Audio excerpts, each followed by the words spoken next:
Hello there. Nice to see you again, my friend. Get comfy, relax, sit down. And today I'm going to be teaching you how to play Hanabi. This is, at this point, sort of a classic in the circles I run in, at least, for a couple of reasons. One, it has sort of a unique format where you can't see your own cards. And the other is it's quick and easy, quick to learn, maybe 30 minutes to play or so. So it's one of the perfect games to start off a board game night. If you haven't been to my channel before, hello. I do ASMR with a little board game twist to it.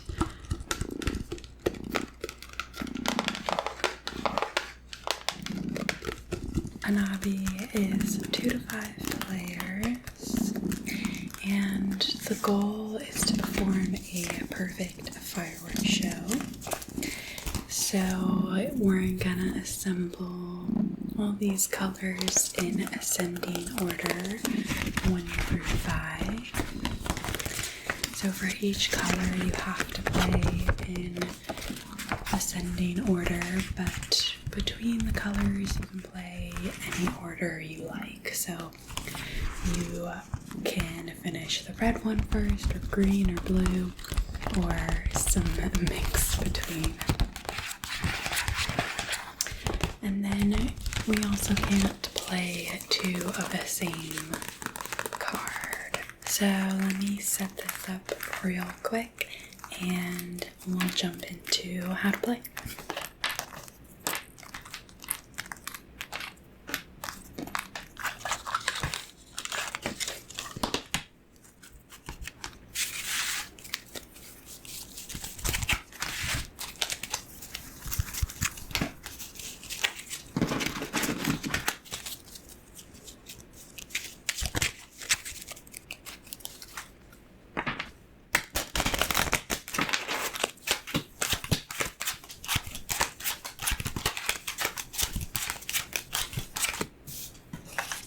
Alright, so this is all the setup that's required for the game.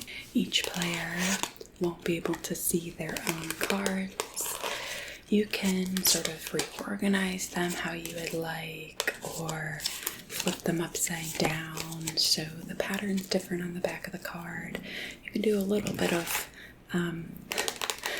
light memorization that way, but for the most part, these cards will be a mystery to you.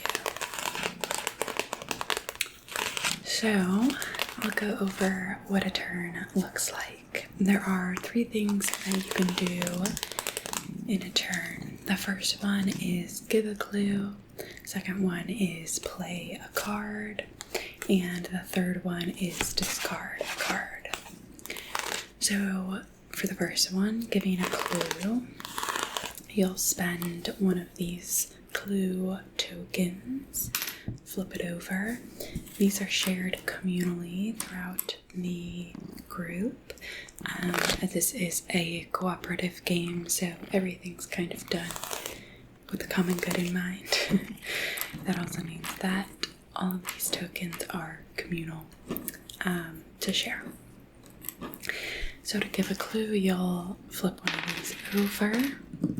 If there are no clues left, then that means you cannot give a clue on that turn.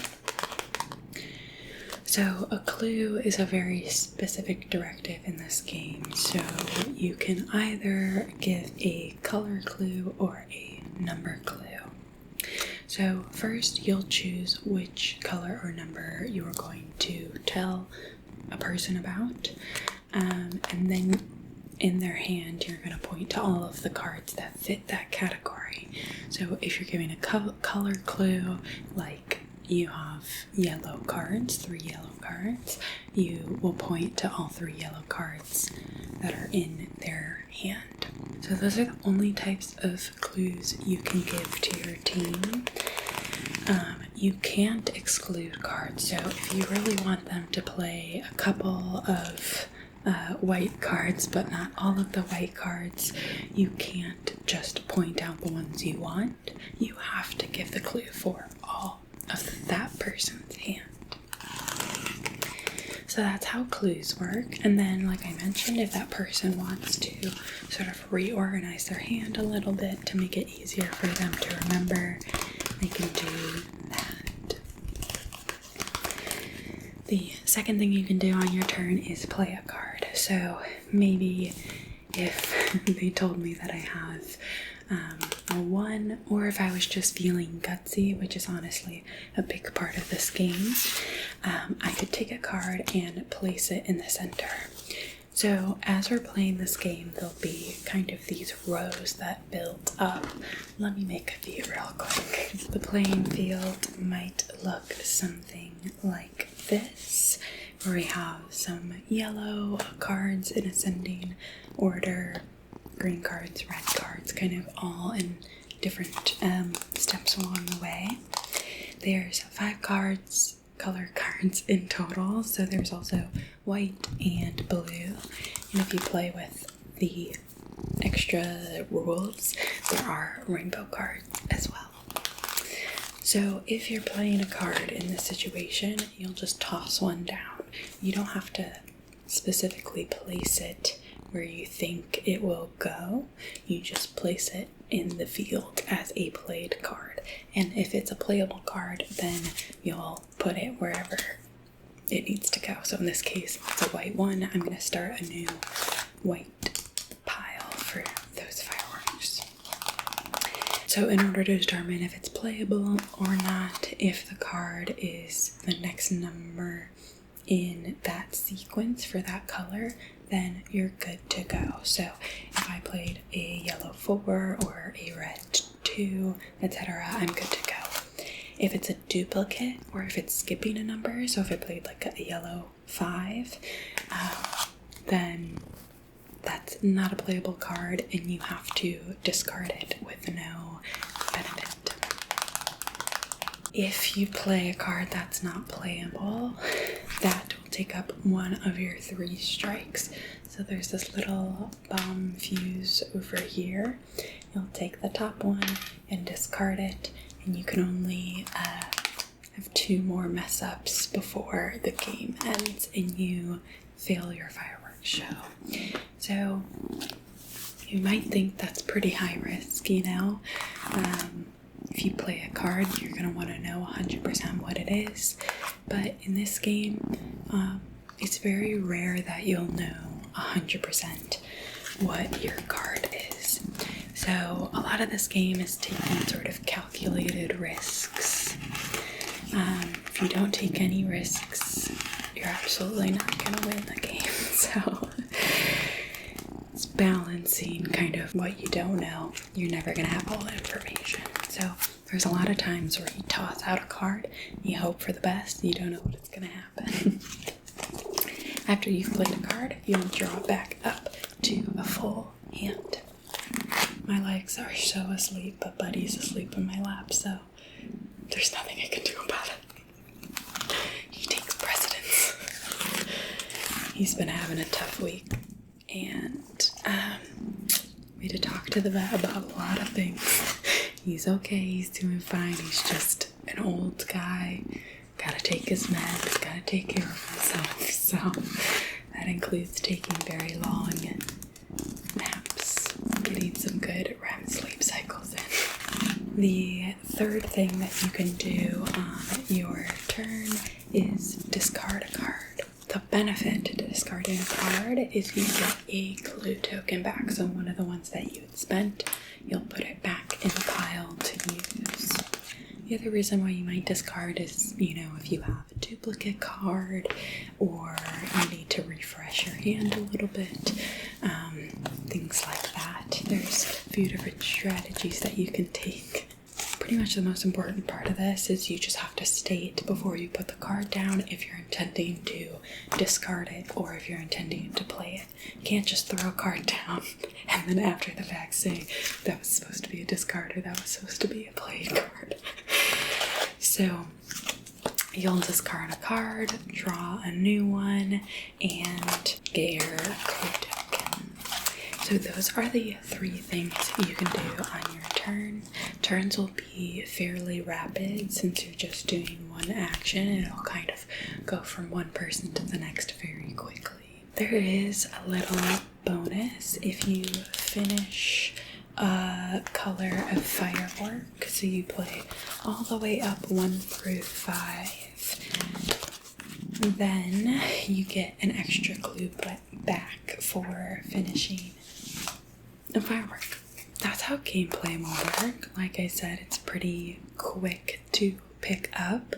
The difficulty is in the strategy, balancing the luck, and flawlessly executing.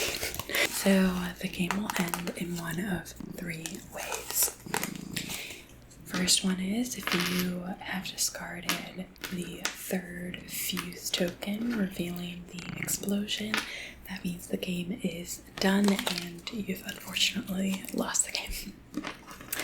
The second way it can end is if you completely finish the fireworks show. So 1 through 5 on each of the colors. That's a perfect show, and for as long as I've played this, I've never achieved that, so it's a lofty goal, but we aspire to it. The third way that a game will end is if you take the last card from the draw pile.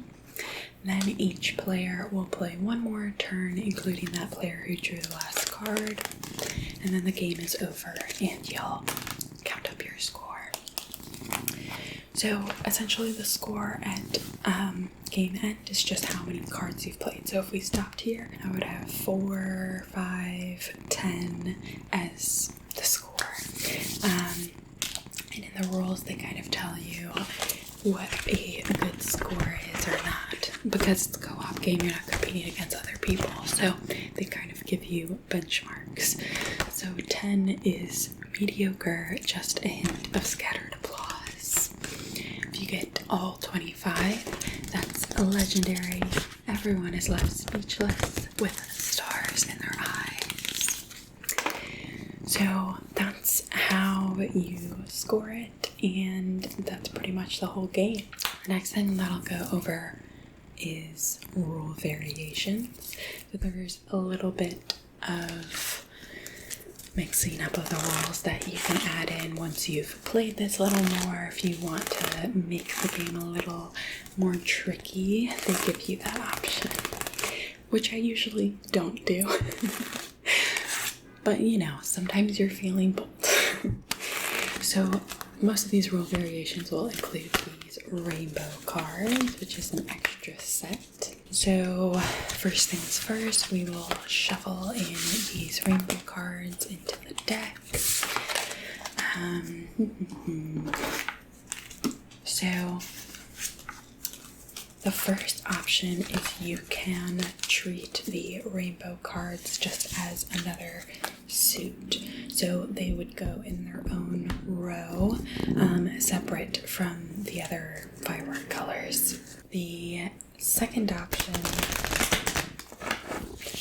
is to do that exact same thing, but you only add in one of each number of the rainbow cards.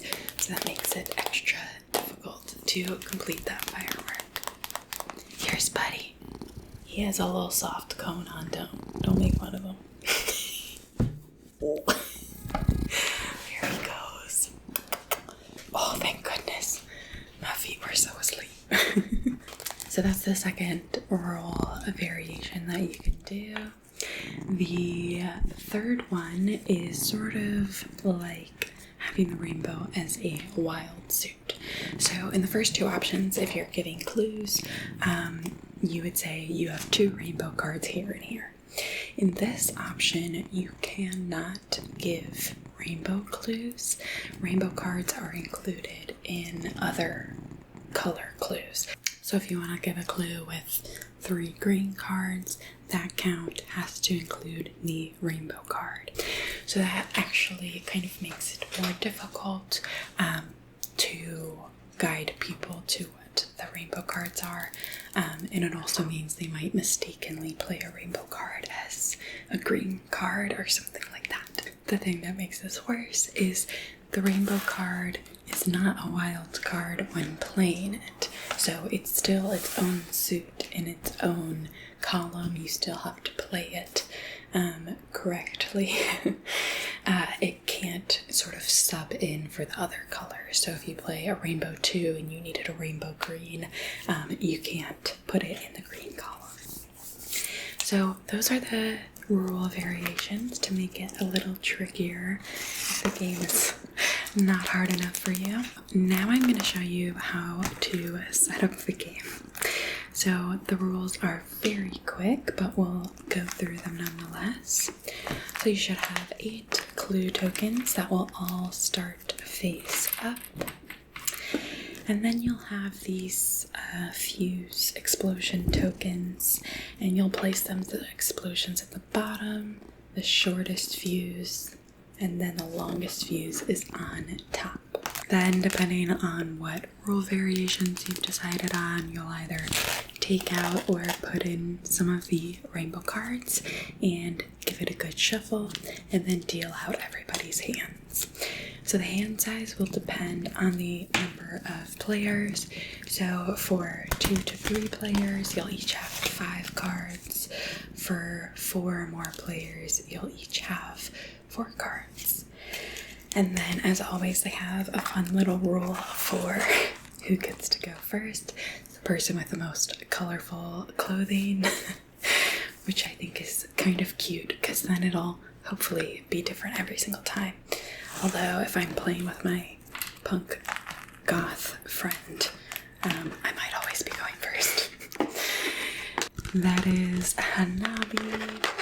I hope you enjoyed learning about it.